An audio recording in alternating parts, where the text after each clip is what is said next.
Welcome back to Nikki's Scrapbooking Adventures. Today we are on Calling Creatives with Melanie. Hey, Melanie. Hey, Nikki, glad to be back again. Hard to believe it's been another month already. I know, and I feel like the last couple of months we've kind of sprinkled in some guests, so you definitely have to check that out. This month it's just me and Melanie. Back to the basics. Back to the basics and back to some more journaling prompts, right? Because this year we decided we were going to try and tell some of those untold stories. Yep. And this month we're focusing on family, which is absolutely appropriate for the holidays that are coming up, right? So I think we Absolutely. probably air after Thanksgiving, but we've got Christmas coming up.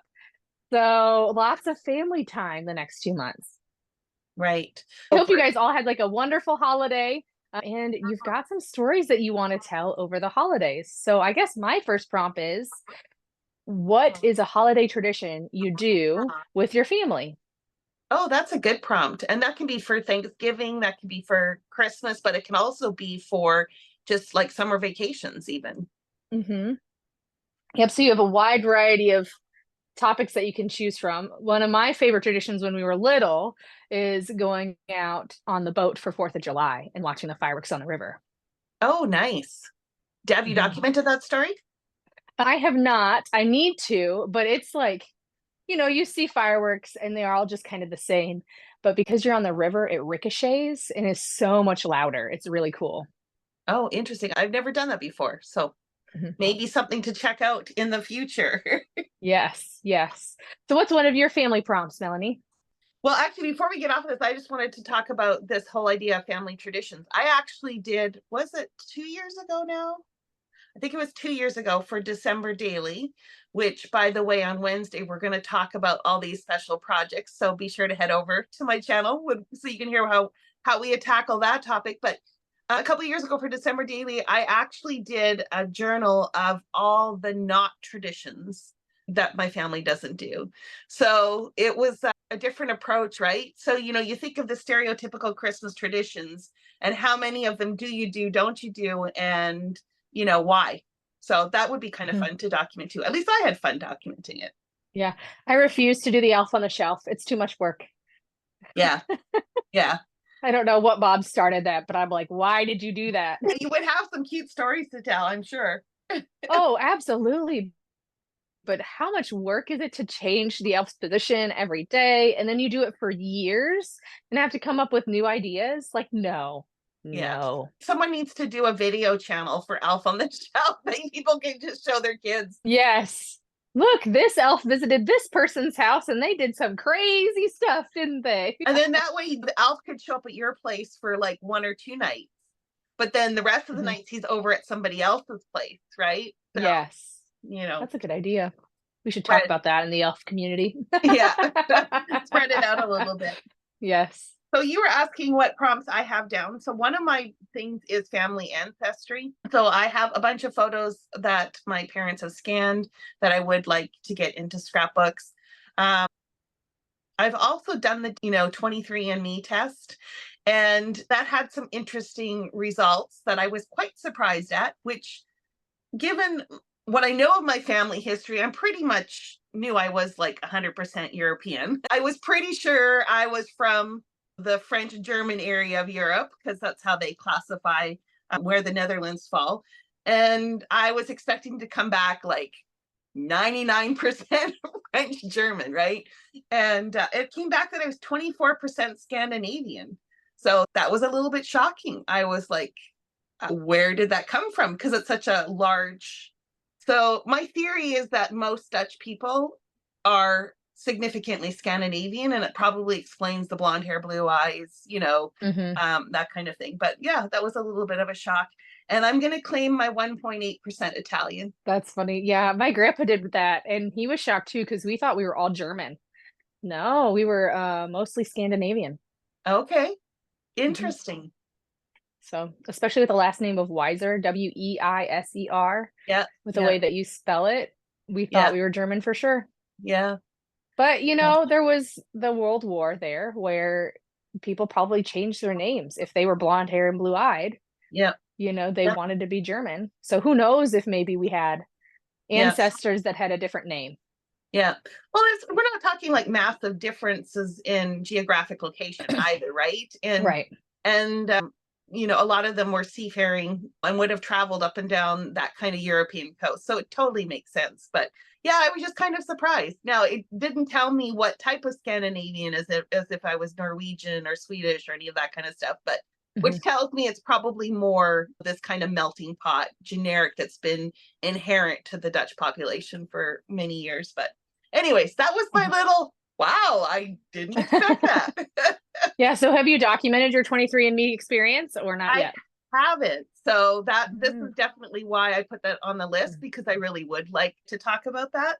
But the ancestry thing goes a little bit farther than just DNA, right? Like many families come from some sort of immigration at some point in time, right? The majority of the population of North America was raised, or what's the right word, was based on immigration, or Mhm. is predominantly from immigrants.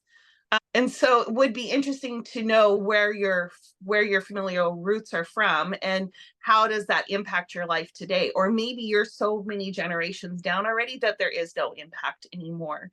And what I found interesting was that, like, my parents were born in the Netherlands and immigrated to Canada when they were young. And I would say predominantly, I don't have a lot of Dutch traditions in my life. I didn't grow up that way, which is interesting given that my parents were actually born somewhere else. But what was Right. funny was I went to the Netherlands this past year for work. And as I was kind of working and moving around the country, every now and then something would pop up when I would go, oh, I didn't know that was Dash that my family did do, or little Mhm. idiosyncrasies or whatever. So it was quite funny, quite enlightening. So I want to document a little bit about that too. Yeah. I've got some pictures too of like older family members, but I don't personally know them. Yeah. It could be like a great grandmother or whatever. It's just, how do you put a whole page together when you don't know the person? Right? Do you just put their picture on there? So I've got pictures of like great grandparents, but how do you scrapbook those when you don't really necessarily have a story about the person? You just have maybe their name and date of birth and date of death. Do you still document those? Yeah, that's a good question. I don't know. I don't have the answer. Like, I feel like I should. And I actually have just put a bunch of photos of people in there with their names.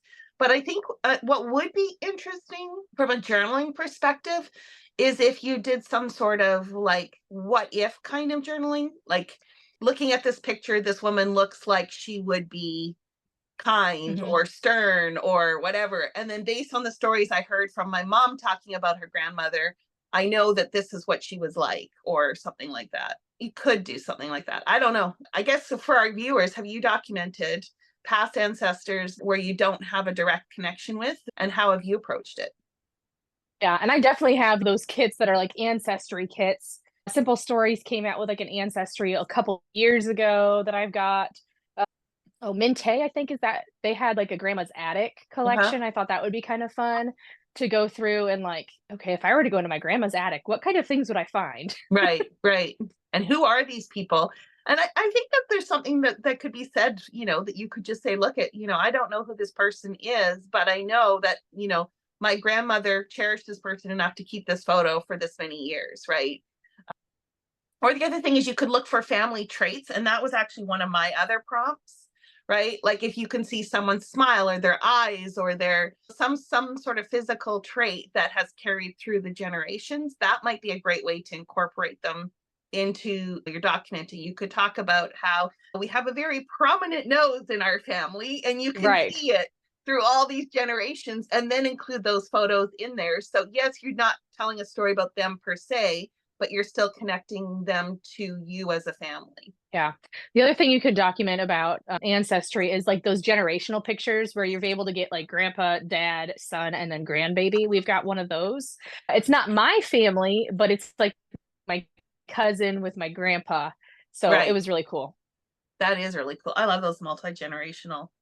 So speaking of family traits, the other thing that I thought that kind of fell under that umbrella was talking about certain quirks that different family members have, or interesting ways that you approach things, or like we talked about physical traits, and then also just documenting on who are you most like from a parent Hmm. perspective. So I can definitely see a lot of my dad in me, and I can see some of my mom. But what would also be interesting is to get someone else from the family's interpretation of what they see of mom and dad in you, right? Like if my siblings, do they see the same things that I see or not? Or even your parents, like, do you Right. see yourself in me and what do you, and how do you perceive that? It would be interesting to kind of do a compare and contrast. The other thing, like you could ask your parents, when you were a baby, who did you most look like? Right, Because my son definitely looks like my husband, but who knows if he's going to get more of my traits as we grow older. right, right. And that would be really fun for those of you that have children, is to document that, right? Like, this is Hmm. what I saw in you from here, from, during this period of your life, but then I saw these really start to come through. That would be really interesting, I Yeah, think. I might have to share my page because I've done one of those pages already. So I might have to share that the next month when we talk about our journaling. Yeah, sounds good. So what else do you have on your prompt list? So thinking about family, we have been ingrained as a society and women specifically to have kids. The question is, did you want kids? Oh, you're going Um, deep. very deep. So I know you're childless, Melanie. So coming from Yeah, your perspective, where did you want kids? Did right. you not want kids? Yeah, Or, how my you life know, played out. Yeah, yeah, that's a mhm, really good one. Would be difficult, could be difficult for some people to document for sure, depending on where yes. they are at in that stage. Especially if you are someone who, let's say, wanted to have children and weren't able to, how to document that in a way that's healing. And maybe it's truly just, it's not even a scrapbook page, but it's a journal entry Right. Yeah. just to get your thoughts out. And then somebody who, after you've passed away, finds your journal can read that and learn a little bit more about you. Yeah. Yeah, that's a really good one. I love that prompt. So I had lessons learned from family members. I think you have done something similar to this, right? Yeah, so I have a lot of traits from my grandpa or things that I've learned from him, like competition, how to throw a ball, be a salesperson. And that's actually one of the introductory pages to my childhood book that I've got going on. So I've got a photo of me and my grandpa with all of these different traits. Oh, I love that. The other thing I was thinking that we could talk about are, like, I'm calling it family moments slash feelings. And I was talking to some friends last night about this topic. And one of them had suggested kind of the start, or like the title of a page that would be, remember the day we, and then dot, dot, dot. And so I'm Hmm. thinking here, remember the day we, and then I'm interjecting some sort of feeling. I'm not saying that's going to be part of the title, but to get you thinking about, right? So, like, remember the day we were the happiest, or remember the day we were the saddest, remember the day we were scared. It could be that someone had a health scare or something like that that you want to document. Hopefully, it had a positive outcome. Or remember the day we were shocked by, those kind of Hmm. things. Again, it doesn't have to be your title, but just to get you thinking about what are those kind of significant moments in your family's life that had a big emotional impact, and get those told. Yes, I like that because there's definitely, as a family, you go through a lot, Yeah, right? It may not be shocking or whatever, but you do have those emotional attachments to the memories that you have. It right. could be happy, could be sad. I think that's a good one. Yeah.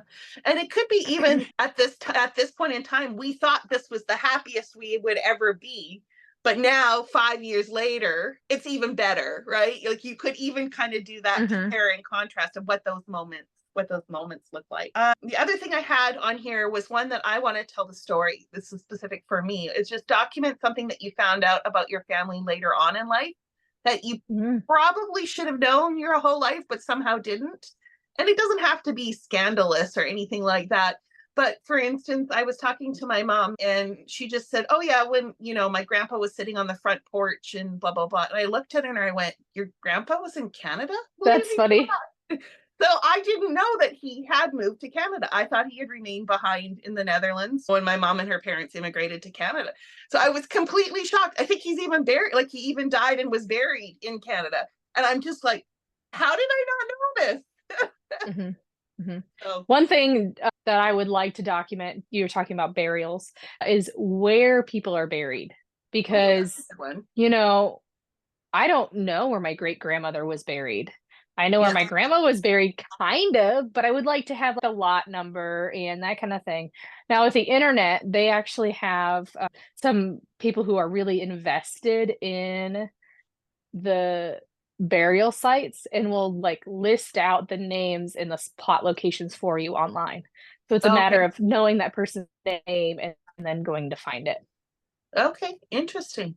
I did along this lines, not for me, but a friend of mine. Oh, this was probably about 20 or 30 years ago.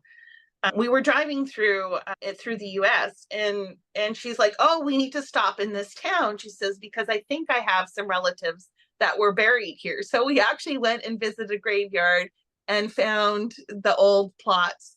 And I mean, they were from like the early 1900s, I think, or maybe even late 1800s, which was really cool. She never knew these people, right? But somehow she Mhm. knew that they were there. And there was something very, I don't know.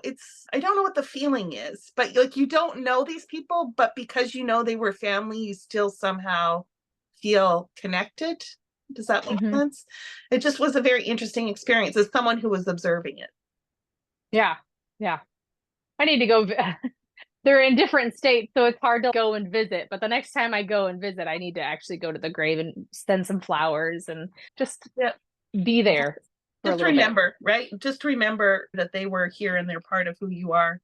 I think that's Mhm. pretty cool. On a more frivolous note, because we just went very deep, but on a more We frivolous did note, again. I'm sorry. Yeah. I was thinking it would be fun to document all the nicknames that your family uses for different family members.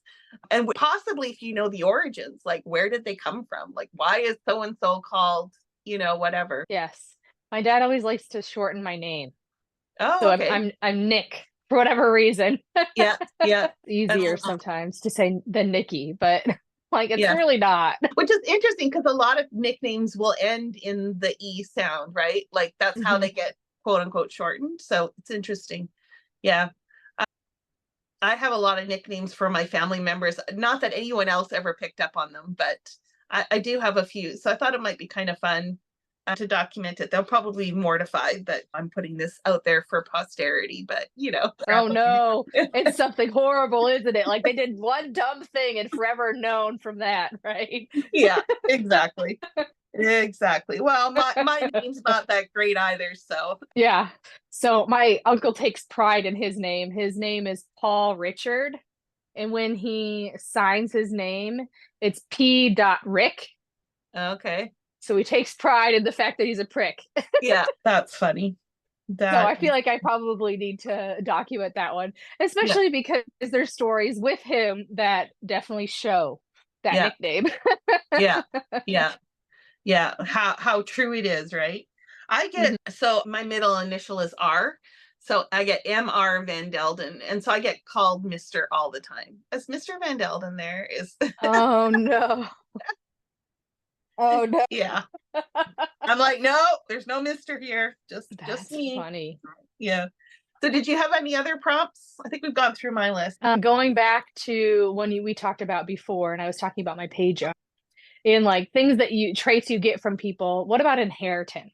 That could be money, it could be traits, it could be anything really. What did you inherit from your family? Oh, that's fun. That's a good idea. Yeah. Okay. Like we were fortunate enough, and Grandpa paid for pretty much 8 grandchildren's colleges. Wow. Like that's a huge inheritance of education, Yeah, no right? kidding. Yeah. I mean, he was still alive by the time we had all graduated, but Yeah. that's a huge investment in your family. Right. Because that's a generational, can be a generational impact for sure. Hmm. Yep. Wow. Have you documented that? No, I actually haven't documented much college. I feel like I need to go back and do that, Yeah. but those years were dark. Yeah. So it's not something I really want to. Like, I'll probably go back and do it. It's also one of those things like I had a cell phone, which is awesome, but we didn't really take pictures with a flip phone at that point. Right. Not Right. like we take pictures now with our fancy iPhones and that kind of thing. Right. So I don't have a ton of pictures from Right. that time. Right. So maybe you just need a journal just to write some of the stories down. And Hmm. I get like the dark times are hard to document for sure, but maybe don't focus on the dark aspects, but just on the light aspects of it, like the fact that Mhm. your grandfather was able to do that. You don't have to get into all the other details about what was going on at that time. I don't know, Yeah. but it is Yeah. hard. I've had situations where I've stalled because I can't get past whatever was going on Right. in that time period. So I get it. I Yep. get it. So I think that's all my prompts. You said you were done too. Any last comments? No, that is it. I think as we celebrate the different holidays here, I just encourage everyone to think about family and what it means to you, and maybe do some heartfelt journaling. I struggle with the heartfelt, emotional kind of aspect of it, but I think that is what's going to stand the test of time and what people are going to be interested in when they read your stuff later on. So that's what I'm going to try. We're going to try. Yes. Yes. So next month we will be talking about what we did for our journaling prompts based on today's conversation. And then on Wednesday, we're talking about those different challenges with scrapbooking. So make sure to tune in to Melanie's channel, A Creatively Crafted Life. I hope you have a wonderful day. Don't forget to like, comment, and subscribe, and we'll see you next time.